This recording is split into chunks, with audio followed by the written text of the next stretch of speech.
Hey, Anthony here from West Coast Custom Concrete. Today we'll be doing a driveway in Huntington Beach, California.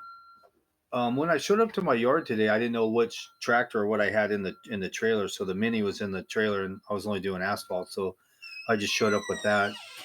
What I do here is I just rip a zipper straight across, and I'll put the bucket on, and I'll just take it in bigger pieces. I'm just making an opening.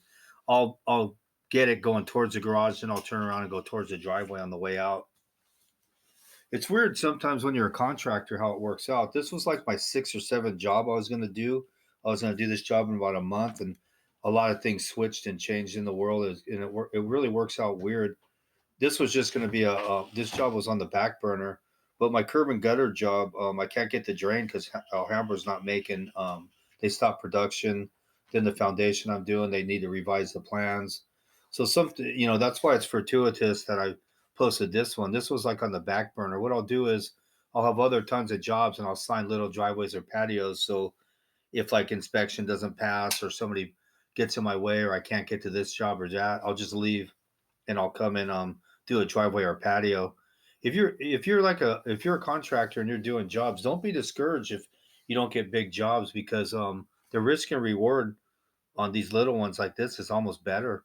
So I use them as filling gaps up. I just wasn't planning on doing it this quick. This was going to be about 6 or 7 videos down the road. I got a bunch of cool videos if you're been doing concrete or you're new at it. I got some curb and gutter, sidewalk, and antique and stamp, vault for a jacuzzi. I got a lot of stuff coming up that's gonna be pretty good. I just wasn't planning on putting this one up, but it's the way it worked out. You never know. It's weird. Until you put the first stake or get the check on the job, you really don't have the job. That's one thing I've learned. A lot of things change, and I have signed contracts with all the stuff I'm doing, but the timing all changed. So I did a patio after this the same week because couldn't get to the other jobs I have. I like taking it in big pieces like that because it keeps the grade clean and you're not spinning and turning in there and you're not raking and hand loading. I like taking in bigger pieces. It's easier that way if you can do it. And this stuff's 2 inches thick, so it's not really a big deal to take it like that. It's better. This little mini can go in the backyard, front yard. You can use it in any residential. It's really great. Works really good. Just brought a 5 yard bobtail today. I'll get it all in one load. I'm going to mix the base in with the asphalt. But if you're starting out, these kind of jobs, driveway and patios like this, these are really lucrative and they're easy. There's not much risk in it. I'll demo this and set it up in one day and then I'll pour it the next day. I'll pour it with 2 guys. Just got to be careful turning around that corner around that truck. Cars are flying down that street. See big pieces like that, you just balance it, drop it in, and you can stack it right on top of each other. You can get a lot in the load.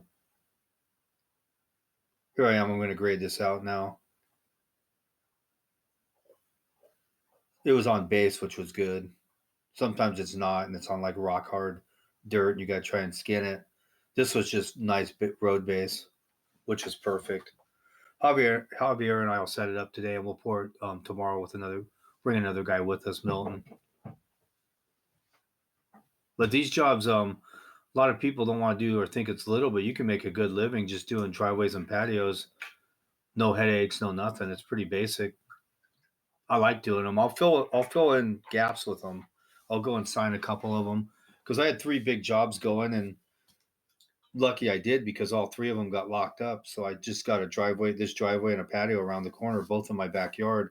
Generally, you want to, in a perfect world, you'd want to get in your backyard, and sometimes it doesn't work out, and I'll travel, but this time it did. These are both in my backyard. This job and the patio I did, so it was nice.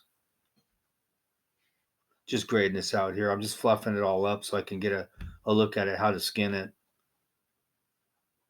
and where to grade it because we got to get it at 4 and 5 inches.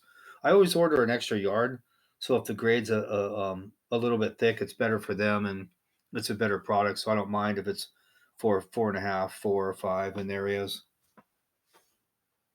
I think this driveway is 5 or 5.5 yards. I don't remember. I poured a bunch of jobs after this. I don't remember what this was. I think it was 5. No, 5.5 probably. We're just setting this up here. tying it up. I'll be bringing the pump tomorrow and we'll pump this in. We got Milton with us setting it up. We didn't put the boards up because this house is an escrow and there was no electricity and we didn't have a battery saw. So we're just doing it the morning of because I couldn't get, there's no power anywhere outside the house. I walked all around it, knocked on the neighbors who use theirs. So we just set it up that day and brought a cordless saw. Bringing my own 545 here. It's only 50 feet of hose. I mean, you could shoot pour this, but I don't want to put plastic up and splatter all over the garage. And there's a chance he could break the sidewalk or a pipe, and I'd be responsible. So I don't let any trucks on the job. Why would I when I own a pump? It's super easy for me to pump. I know how I'm going to lay it down. There's going to get nothing splashed. So if you have the option, I would just do it that way. We're just marking here where we're going to put the joints.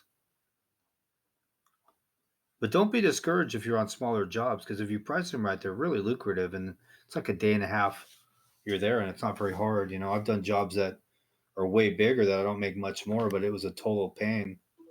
Here's Chuck. I always use the same ready mix.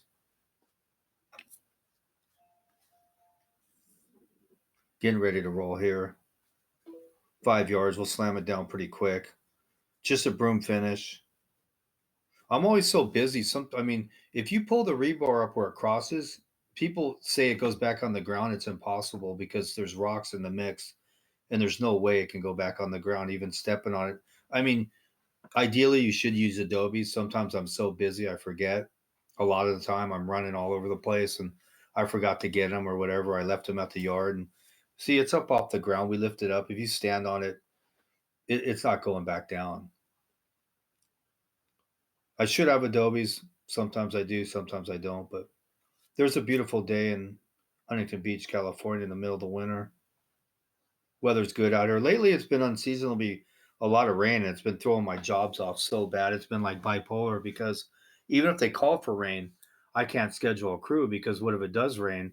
And then if it doesn't, then I should have done it. But you're damned if you're doing, you're damned if you don't. So I just shut it down unless I know for sure it's not raining. Then I'll do it because I got all kinds of jobs just sitting there on hold.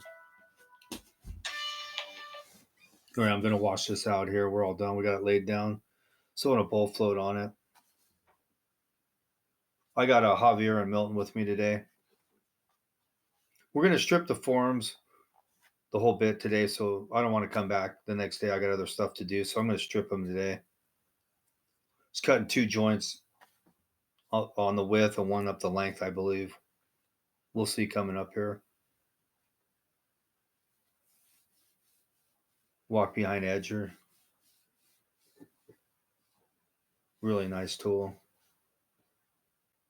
Can walk the whole thing. It's out front. It's all in the open, as you can see. Throwing a Fresno on it. Now we're sealing it up. Really nice mud. I order sifted sand. So I use really good sand. I don't use a lot of these companies try and pawn off asphalt sand, and I can tell in 2 seconds when I'm pumping it if it's crap or not. So I just use sifted sand. I specifically order sifted sand. So it's a key in your finishing the cream, pumping it. Now that's how you kill it with a funny trowel. And you could tell Javier and these guys can tell when you're troweling it. Like he'll say, "Oh yeah, it's good," or it's crap. If I have to use a different company here or there, I get caught. You can tell they're using asphalt sand and they're charging top dollar, and it's total crap. This stuff with the sand, right sand, straight cement, no fly ash. I probably got 2% polar set in that. You can't use CC calcium chloride when you use rebar or wire. It eats it. Most of these guys don't know that. They just put it in there and they don't even know. But they're the same guys that are complaining about Adobe's rebar being on the ground. See, when you pump it, I can get it, and I don't need to put plastic up or nothing. We're gonna be brooming this out pretty soon. But if you can line up 3 or 4 of these a month, driveways or patios, plus your other stuff, you're gonna be doing really good financially. Especially if you have your own demo or your own pump, you're pretty much making all the money on it. Here's a broom we're laying down on it. So we're just continuing to broom this. You can see it's all about the timing with the broom. I mean, you're gonna broom it piss wet. It's not the way to do it. You just gotta wait till it goes off. You don't have to keep wetting your broom. Once in a while in the summer, I mean, the mud's hot, it blows up on you. You're gonna have to spray water on it and broom it. There's no way around it. Ideally, that's not what you want to do, but it happens. There's a finished product right there. That's the best in the West. Looking good. Thank you very much for watching my video.